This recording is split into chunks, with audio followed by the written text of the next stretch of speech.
Donnie and Dolly, the team is supported by ableauctions.ca. Closing your business? We can help.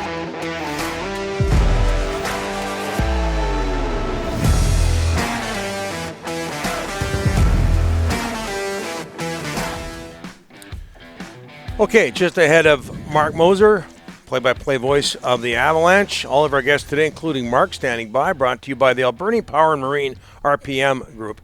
Located in Port Alberni, Alberni Power and Marine is one of Vancouver Island's most trusted boat dealerships, the largest Mercury Marine dealership in Canada. Their service team just won for a fourth straight year. This is a big deal. A CSI score above the national average. Make your appointment today for the 2022 boating season at albernipowermarine.com. Unsigned into the Delaney's OK Tire and Langley inbox.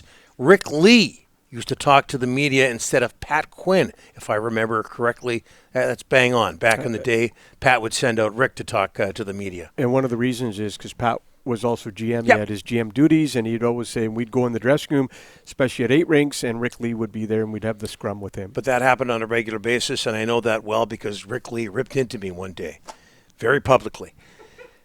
Long story. We'll get into it at another time. Oh, please tell. Well, no, Marc's waiting here. We're joined now, Canucks and Avalanche tonight down in Denver, by the voice of the Avalanche on Altitude TV. This is the number one team in the NHL right now, Marc Moser.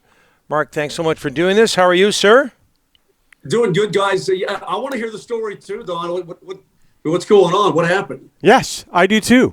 I used to work on a show called Sports Page, and actually this was when Rick was the head coach, and we mentioned that Rick may or may have not. He lost his job, and we announced it on the air. Right. And the next day, I was the one who went into the scrum, and I heard about it. He hadn't been fired. We've all been.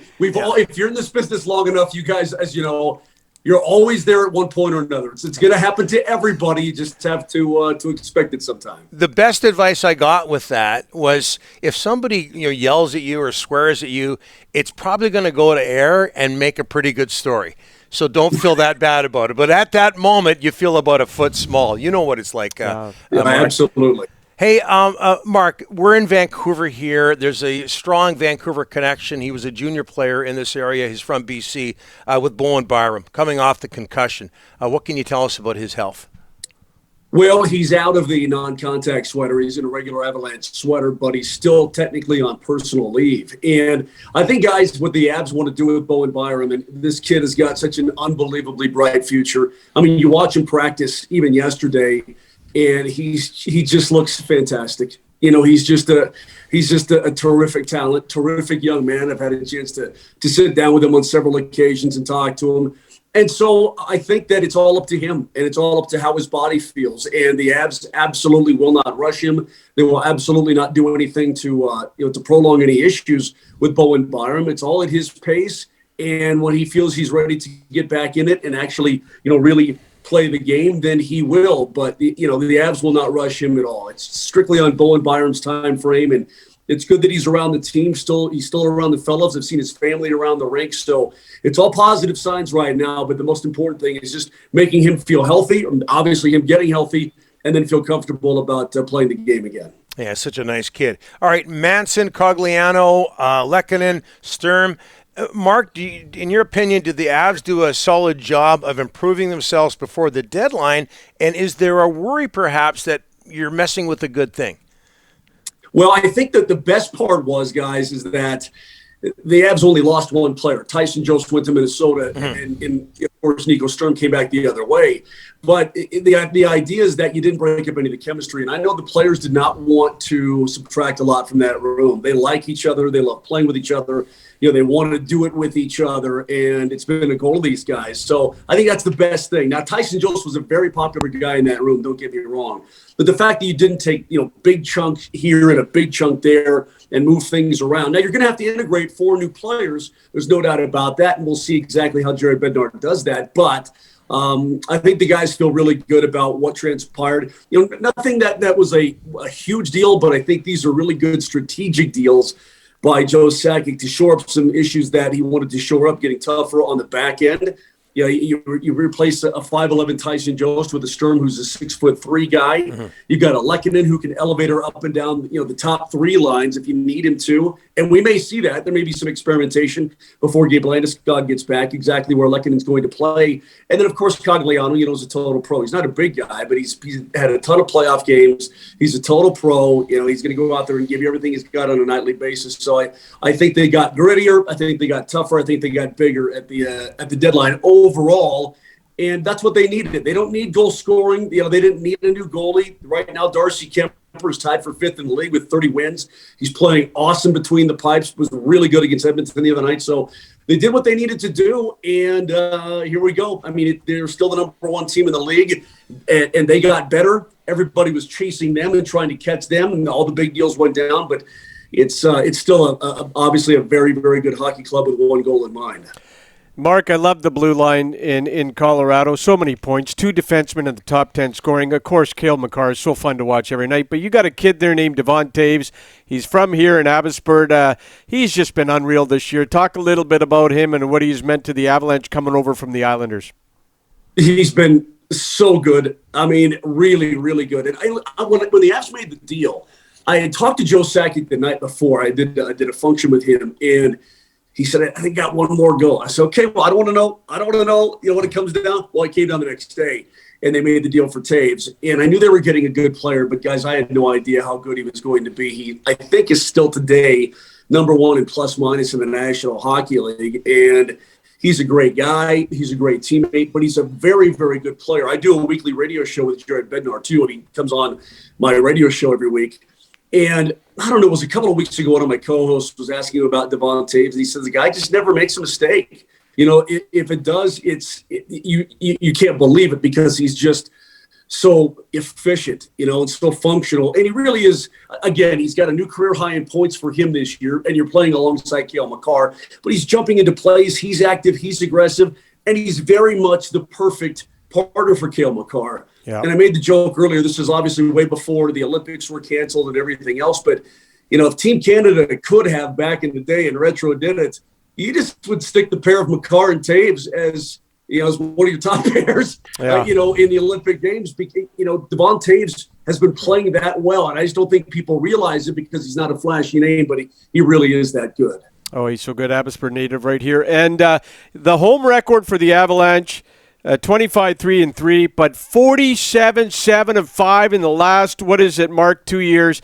What is it about at home? These guys are just phenomenal at home. Yeah, they're 23-1-2 in their last 26 at home as well. And you're like, what is it? Something in the water or the bed? Does every guy just have the most comfy bed in the world when they get home? I truly don't know what it is. I will say this though, the crowds at Ball Arena have been outstanding, and rightfully so. They've been treated to some very, very entertaining hockey. So much so, in fact, that I got a story for you. My wife was at the game, I don't know, a couple of months ago, about a month ago, and I think the Avs won 2-0, and we talked after the game. I got home. She's like, yeah, it was kind of boring. So they won the game. She's like, yeah, but I want 5-6 goals a game. Okay, well, you start to get a little bit greedy there, but they've just been that good. I mean, the fans have been really loud. They've been excited. And they're getting rewarded with an awesome product all the time. So I think maybe one's just feeding into the other, but it's become an incredibly difficult place to play. I don't know the reason for it. Earlier in the season, I thought there were 2 different teams at home in a way. That's not the case anymore. They're playing the same style home and on the road now. And they're, of course, winning on the road a lot too. So I wish I knew, but it's become difficult. And I don't know if teams come in and they say, well, nobody wins here. Are we going to win here? Is there a self-doubt that's planted? I have no idea. Mark, I can't tell you how bad people in Vancouver feel about your wife going to that game and them winning 2-0. Yeah, they're just we'll send a card. Yeah. I thought to myself, honey, I love you, but I mean, my goodness, they got 2 points. They're 2 points. In the midst of this big winning streak. Yeah, but I want it done fancy like. Oh, goodness gracious. Hey, Mark, there's so much to talk about with this team. Nazem Kadri having a career year. What's going right for him? Top 10 in scoring. What's going right for him? He's a UFA in the summer. Have talks begun? Yeah, I don't know if they have yet. I think they want to kind of put that on the side until the whenever the season's done. And then it may be too late. I don't know. The Avs are going to have to pay Nathan McKinnon. They realize that. And Nazem Kadri has worked himself into a wonderful position. I mean, he picked a heck of a time to have a career year. He and Forsberg in Nashville, man, they ought to, those two ought to go on a speaking tour to every UFA coming up in the National Hockey League. But you know what? I asked him that early on, guys. When he got off to a good start, and I could tell relatively early on that it wasn't fluky. This wasn't, hey, this guy just red hot and he's going to cool off and so on. It seemed like he was just playing the game smart. I said, what's going on? He said, you know what? I just simplified everything. I'm just trying to play the game.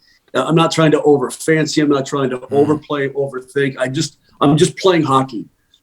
Smart, simple passes, throw the puck on the net, go to the front of the net. His ability has been there. Maybe he's been holding himself back a little bit, but you never see guys over the age of 30 all of a sudden have a career year. It just doesn't happen. So he's just slowed the game down and played a very smart game, and he's done a great job. Now, in terms of the goal scoring, he's slowed down a little bit as of late, but the points are still there. Picked up another assist the other night, and he's now got 500 points for his career. So Kadri is good. And plus, guys, the postseason, we know what happened last year. I think he had a chip on his shoulder, and he wanted to make up for it a little bit, and he's done a great job. And the Avs are going to need him in this playoffs for sure. Again, we could go on, but quickly, Mark, as we wrap things up, has Russell Wilson showed up at the arena yet? Not yet. No, he hasn't yet, but we're waiting on that day. In fact, the video came out yesterday. He's actually at his house in California, San Diego, throwing to all the receivers and all that kind of stuff. And we were watching the video, and I said to my coach, I said, where is that? And my coach said, well, that's his backyard. He's got his backyard painted like a football field with his own logo in the middle. So he hasn't been in yet to a game, but hopefully soon. Hopefully we can convince him to be an Avalanche fan. What a great market. You look at the four big teams there. It's a great market right now. Mark, thanks so much for doing this. Appreciate it. A lot of fun. Pleasure, guys. It's great to see you today. You bet.